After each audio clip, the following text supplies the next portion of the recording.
आने लगे। पत्ते आने लगे तो किसान ने कहा मुझे वैसा का वैसा ही चाहिए था जैसा मैंने आपको बताया था। तो उसे पूछा गया क्या करना चाहिए? तो सीधी सी बात है, उसने कहा इसे हम जला देते हैं। क्या करते हैं?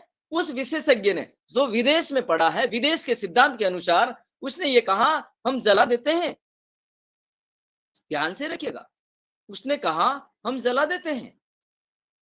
उसके बाद दूसरे जैसे ही उसने जलाया, ऊपर ऊपर से जला दिया। कुछ दिन बाद, 2-3 दिन बाद, 4 दिन बाद जब उसे जला दिया गया था, उसके 4 दिन बाद वो फुटाव कर गया। वो ज्वार, वो बाजरा, वो घास फुटाव करके पहले एक आया था फुटाव और उसके बाद में 6 फुटाव आ गया, 7 फुटाव आ गया, 4 फुटाव आ गया। यानी कि वो मल्टीपल होकर के बाहर निकला, क्योंकि उसके अंदर नीचे बीज था और बीज के ऊपर कोई भी कार्य नहीं हुआ था और वो बीज मल्टीपल होकर के अपने पौधे को बड़ा करता है, ज्वार को बड़ा करता है, बाजरे को बड़ी करता है, घास को बड़ी करता है। तो फिर उससे वापिस पूछा गया कि अब क्या हुआ? तो 4 दिन बाद में वापिस वो पुनः प्रफुल्लित हो गया और उसके बाद में वो जैसे ही घास के पत्ते दिखने लगे, जैसे ही ज्वार के पत्ते दिखने लगे, जैसे ही बाजरे के पत्ते दिखने लगे, वो हैरान रह गया कि बोला मैंने यहाँ पर तो जला दिया था, लेकिन ये वापिस कैसे आ गया? फिर वापिस किसान ने पूछा कि अब इसे क्या करना चाहिए?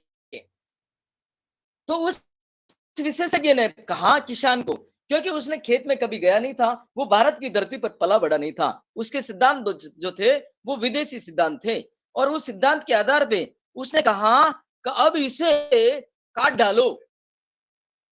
ध्यान रखिएगा, उसने कहा काट डालो। तो किसान ने कहा ठीक है भाई, काट डालो, कोई बात नहीं, काट दिया।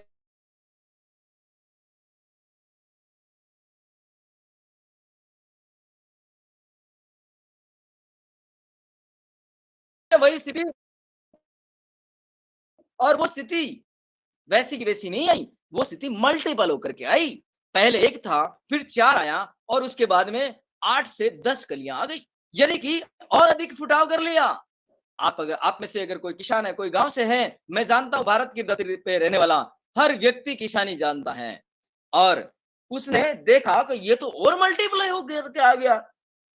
6 दिन बाद उसने पाया कि ये तो और फुटाव ज्यादा करने लग गया। जब फुटाव ज्यादा करने लग गया तो वो व्यक्ति हैरान हो गया, फिर किसान के पास गया तो बाबूजी अब तो और ज्यादा आ गया, मैं तो परेशान हो गया। तो बाबूजी ने कहा बेटा अब क्या करना चाहिए? अब क्या करना चाहिए? तो उसने कहा खोद के निकाल डालो, जड़ सहित निकाल डालो। पहला उसने कहा जला डालो, दूसरा उसने कहा काट डालो और तीसरा उसने कहा निकाल डालो।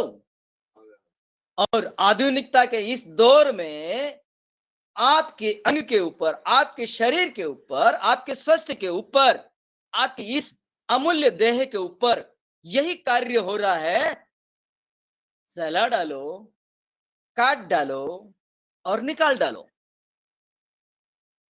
उसे धरती के अंदर पड़े हुए बीज के बारे में नहीं पता, उसे प्रकृति के बारे में नहीं पता और उसे मानव की संरचना, रचना और ये पंच महाभूत के बारे में नहीं पता। उसे सिर्फ इतना पता है जला डालो, काट डालो और निकाल डालो। यानी कि गोली और इंजेक्शन से उसे जलाया जाता है, सर्जरी से उसे काटा जाता है, दूरबीन से उसे काटा जाता है और किडनी हो या लीवर हो या गॉल ब्लैडर हो, उसे निकाल के बाहर फेंक दिया जाता है। क्या इन निकम्मों को पता है कि कैसे ये निकालना होता है, क्यों निकालना होता है? अगर इसकी शरीर में कोई जरूरत नहीं थी तो परम पिता परमेश्वर ने इस शरीर के अंदर इतनी सारी चीजें क्यों दी? लेकिन वो ये कह करके छोड़ देता है कि इसे निकालने पर आपका रोग ठीक हो जाएगा। पता चलता है जिस जिसने गॉल ब्लैडर निकलाया है, जिस जिसने किडनी निकलाई है, वो आज दिन तक स्वस्थ नहीं रह सका। लेकिन आधुनिकता के इस दौर में हम उसी विज्ञान के ऊपर भरोसा करते हैं जो पेपर में है, जो हकीकत में नहीं है। और उस पेपर के विज्ञान के साथ साथ में हम हमारे शरीर को तुड़वा डालते हैं, मरवा डालते हैं, कटवा डालते हैं, जला डालते हैं और हमारे कई अंगों को हम निकलवा डालते हैं। आप में से भी कई साथी ऐसे होंगे जिनके घर में, जिनके परिवार में कई सारे ऑपरेशन हुए होंगे। जैसे आज की तारीख में पथरी का ऑपरेशन देख लो, पथरी का ऑपरेशन होने के बाद में 2 साल नहीं निकलते हैं, 4 साल नहीं निकलते हैं, पुनः वापस पथरी हो जाती है और बार-बार जब पथरी निकाली जाती है, तो फिर या तो किडनी खराब होती है या गॉल ब्लैडर खराब होता है। मैं आपको बता देना चाहता हूँ, गॉल ब्लैडर और लीवर और हमारे शरीर के कई सारे अंग ऐसे हैं। लीवर 80% तक अगर खराब हो गया हो, तो वो 2.5 दिन में और 70 दिन में पूरी मरम्मत गॉल ब्लैडर की स्वतः कर लेता है, अगर आपको सिद्धांत पता हो, अगर आपको पथ्य और पथ्य का भोजन का पता हो, अगर आपको मौसम का पता हो, अगर आपको अपनी तासीर का पता हो।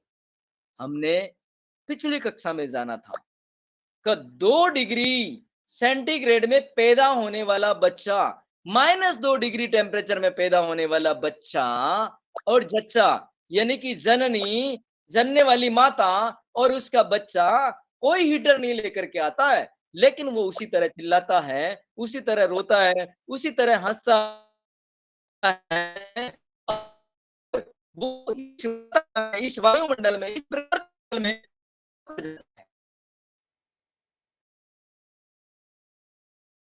48 डिग्री तापमान में, 41 डिग्री के तापमान में वही बच्चा, जच्चा, वही जननी और बच्चा रोता है, हंसता है, चूचू करता है, पोटी करता है, यानी कि 48 डिग्री और -2 डिग्री। ध्यान रखिएगा, विचार कीजिएगा, 50 डिग्री सेंटीग्रेड का तापमान और इतना डिफरेंट क्या आपके घर के आसपास रहते हैं, 5 डिग्री का उथल-पुथल हो जाए ना, तो आपको असहजता हो जाती है। और वो जच्चा और बच्चा एक गर्मी में पैदा होता है, जो किसी एसी लेकर के नहीं आता, जो कोई भी कूलर लेकर के नहीं आता, जो सर्दी में पैदा होता, किसी प्रकार का हीटर लेकर के नहीं आता, वो अपने आप को सर्वाइव कर लेता है। क्या ऐसी व्यवस्था है हमारे शरीर में? जी हाँ, है। ऐसी ही व्यवस्था के कारण, इसी ही व्यवस्था के कारण हमारे परिवार में 10 सदस्य हैं या 5 सदस्य हैं, एक ही चूल्हे का आटा खाते हैं, एक ही माँ के हाथ की रोटी खाते हैं, एक ही घर में रहते हैं और एक ही गाँव में पैदा हुए बच्चे, युवक, लड़के, लड़कियाँ अलग-अलग स्वाद पसंद करते हैं। यानी कि एक को तीखा पसंद है, एक को मीठा पसंद है, एक को नमकीन पसंद है।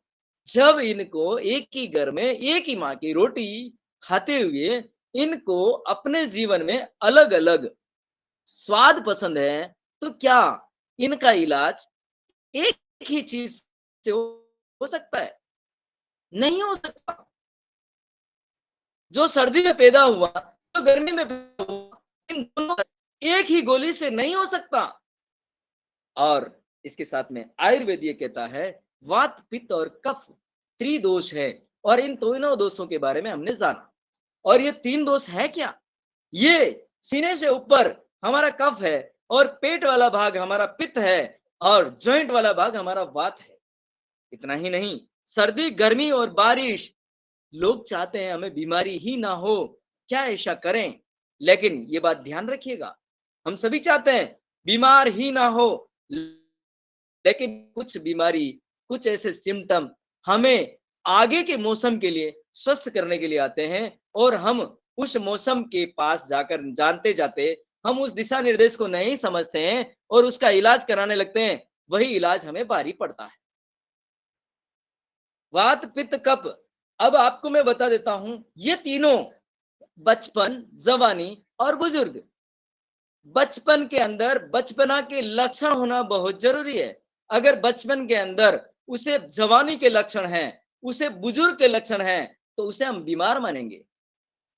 और युवक के अंदर यानी कि जो जवान है, उसके अंदर बच्चे के लक्षण हो या उसके अंदर बुड्ढे के लक्षण हो, बुजुर्ग के लक्षण हो, तो उसे हम बीमार मानते हैं। अगर किसी भी बुजुर्ग व्यक्ति के पास बचपन के लक्षण हो, युवा के लक्षण हो, यानी कि बुजुर्ग है, 90 साल का है और बच्चे के जैसा दौड़ता है, दौड़ रहा है और बच्चे के जैसी बातें करता है, एक दूसरी जगह जाकर के बैठता है, एक जगह शांत नहीं रहता है, कुछ चीजें तोड़ता है, कुछ चीजें बनाता है, इसका मतलब वो व्यक्ति बीमार है, उसका एक स्क्रू ढीला है।